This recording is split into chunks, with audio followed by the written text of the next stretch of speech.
Hi everybody, welcome to a new video. I'm back in the UK after a nice family holiday. So just summarizing the news which I've come back to today. So it appears as if Sesko is going to be going to Man United. As we know, there were bids in for him from Newcastle and Man United. Newcastle actually bid slightly more than Man United, but it appears as if Man United is his favourite destination. Now, why is that? Why would that be? I think, there's a lot of fans debating on big club versus small club. Let's be honest with each other, he's gone because Man United can offer him more money. Why can they offer him more money? Seeing as they've already spent tons of money. Let's not bore everyone with the PSR debate and discussion again. Basically, Man United generate more money than Newcastle do. If you want to talk about history, etc., Sesko is 22 years old. When he was born, what were Man United doing? Does he know Ryan Giggs? Does he know Eric Cantona? He's probably heard of David Beckham. He himself has said that his idol is Ibrahimovic, the Swedish striker. That's who he kind of models himself on. So yeah, Sesko looks like he's going to be going to Man United. Newcastle were in for him. As I said in my previous video, I don't think it's a massive issue. Don't worry about it. Would it have been good to have Sesko at the club? Yes. But let's be honest, would we rather have Benjamin Sesko or would we rather have Alexander Isak? The fact of the matter is, we would prefer to have Alexander Isak. There was never any plan at the end of the season that we were going to be selling our star striker, Alexander Isak.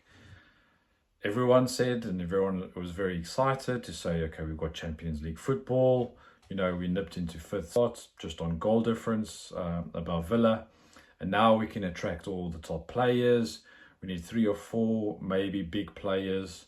And then we can push on and consolidate our position in the Premier League. The reality is Newcastle can't compete with the wages that are being offered by the big, the big 4. Man United, Liverpool, Arsenal, Chelsea, and I suppose Tottenham, with the money that they generate with their massive stadium. Talking about stadium, I do want to do one full video on Newcastle Stadium. There is a small model of the current one, St James's Park behind me. What the plans are there, why it's taking so long, what are the pros and cons. I think everyone's eager to hear what's going on with that. But it's about revenue. The reason why Sesko has gone to Man United is because Man United can offer him more money. It's not about a big club or small club. Are Man United a bigger club than Newcastle? Yes. Have they got more trophies in the cabinet? Yes, absolutely. This is not a dig at Newcastle, and we're not trying to big up Man United. They are a bigger club. They've got more of a global reach. More people know about them. There's more people wearing shirts. They've earned that. They've built their club and their brand over the last couple of years. We can talk in a separate video about their debt that they actually have. But fundamentally, if you're a player and you're going to be earning more money or double money, we've seen it in the Saudi leagues, people leaving in the prime to go to Saudi. Fundamentally, Sesko has chosen Man United for more money. That's my opinion. So where does that leave Newcastle now?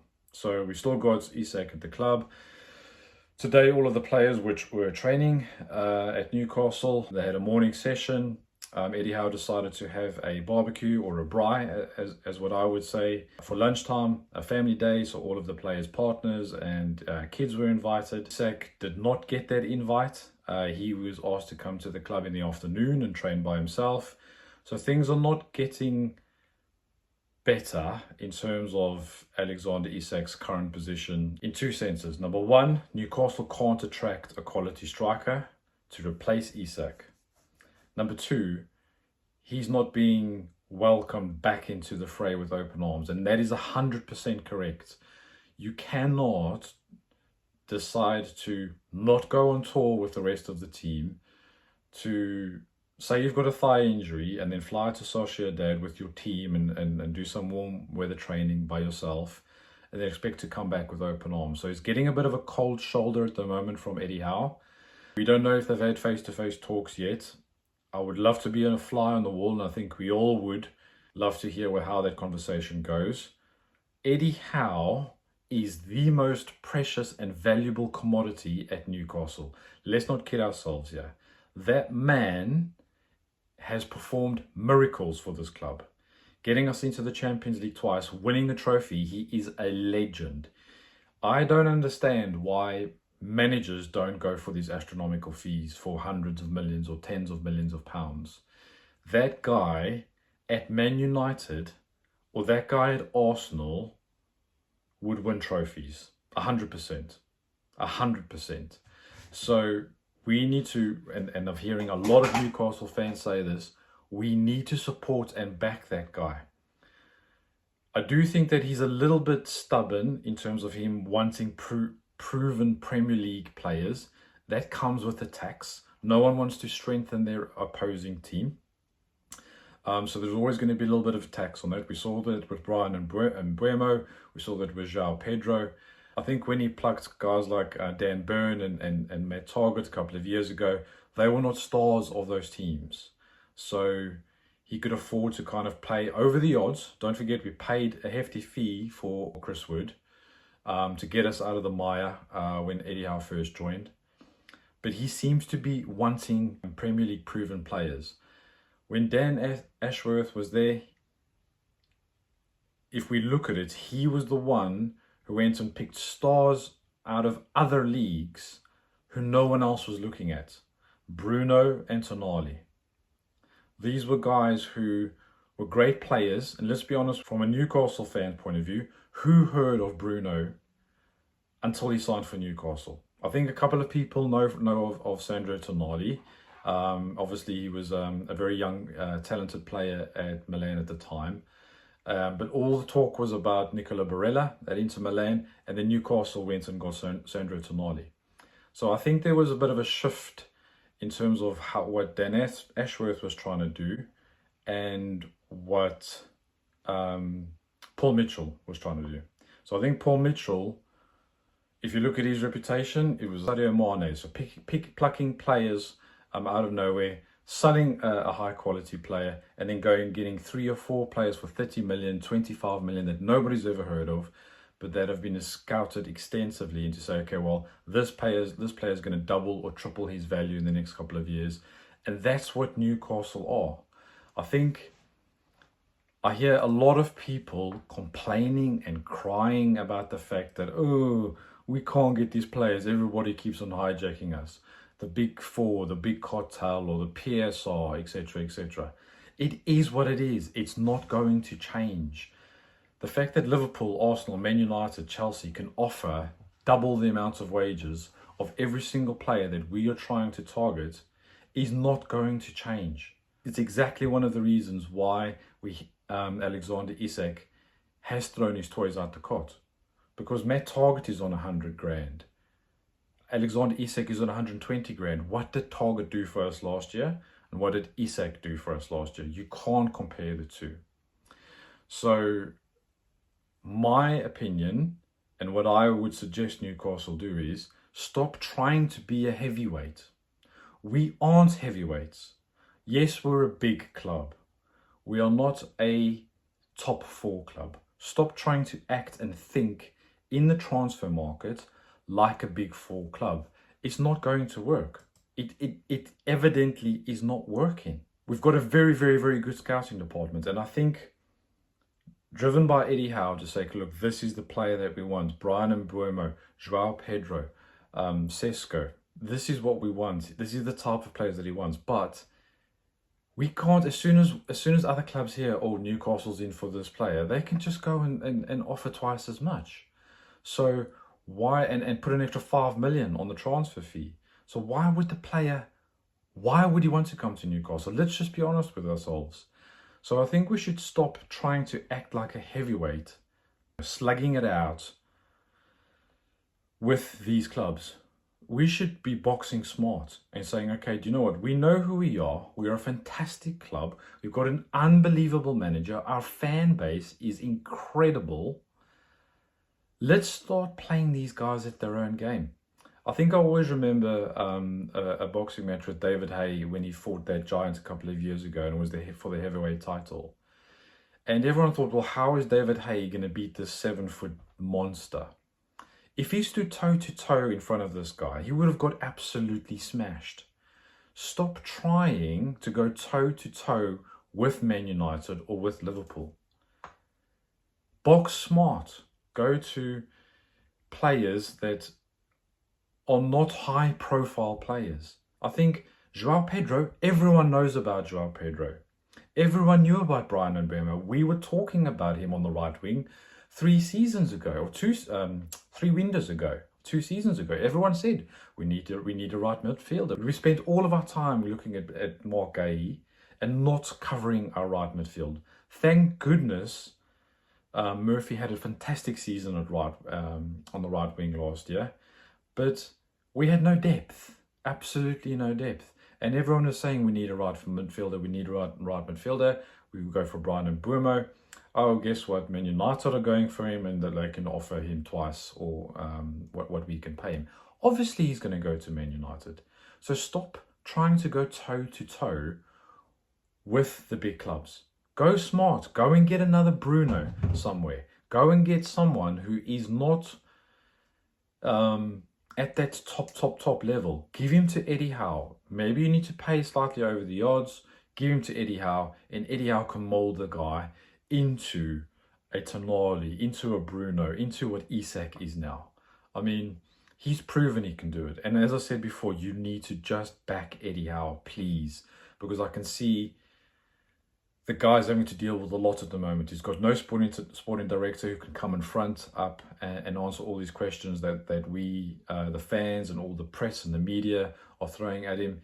He's hearing about things through the media in terms of where his players are. That is a joke. That is an absolute joke. We need to tighten up in the boardroom. We have to. I mean, hopefully, I'm hoping that they are negotiating with people, but they're just working out their gardening leave. But we desperately need to change our tactic or the way that we're attacking the transfer market. The Premier League starts in 2 weekends' time. So not this weekend, next weekend. We've got Aston Villa. We've got Anthony Elengo on the right wing. We've got Aaron Ramsdale at the back. Obviously, Cordero, the young Spanish winger. I wouldn't really call him a transfer. He's one for the future. He should go out on loan. Talking about goalkeepers, Dubravka is agreeing personal terms with Burnley as we speak. Good servant to the club. He was fundamental in that little period where Pope got injured and Newcastle went on that great run. He actually played the majority of those games. Eventually, we're getting rid of one more goalkeeper. Darwin Núñez, holding talks with Al Hilal, £46 million approximately. A lot of fans are upset about this. Al Hilal are majority owned by PIF. So in effect, it's Newcastle owners giving Liverpool money to fundamentally buy Isak from us. So it's absolutely shooting ourselves in the foot. Do they see it that way? I doubt it. I think they just want the best striker that they can get. Darwin Núñez is on the market. Personally, it does annoy me that this is happening. It does leave a very big hole in Liverpool's number 9 department. Jamie Carragher was saying a little bit today, he thinks it's a little bit weird that Liverpool would be targeting Isak and Ekitike. Ekitike was about £70 million. Why would you pay 70 million for a guy to sit on the bench? I just do want to mention the other thing that he said about Isak not being worth £150 million. What world is Jamie Carragher living in? I mean, I like the guy. I think he's very entertaining. But come on, £150 million for Isak is fair money. He's saying that that's Mbappe money. Name me a better striker than Alexander Isak that's realistically gettable. I mean, you're not going to get Haaland out of City. It is the market that we are in. Like it or don't like it, Wirtz being 113 million for an attacking left midfielder, how can Isak be the same or 110 or less than Alexander Wirtz? He's not Premier League proven. Yes, he had a good. He's been very good in the Bundesliga. But let's see what he actually does. I bet you he starts like a house on fire, and I bet you he has a little blip during the season as well. But Alexander Isak is Premier League proven. Everyone is saying if you get Alexander Isak to Liverpool, guarantees them the league title. The league title is worth what, 150 million pound, 180 million pound if you win the league. So yeah, I do not budge on the 150 million. If Liverpool come to the table with 150 million, then we can start talking. But where he's saying that he thinks it's too much, I mean, I don't know what world he's living in. The other thing is, and I've said in my last two videos, I am not going to be surprised that if Alexander Isak stays at the club. We've got the World Cup next year in the US, 2026 in the summer.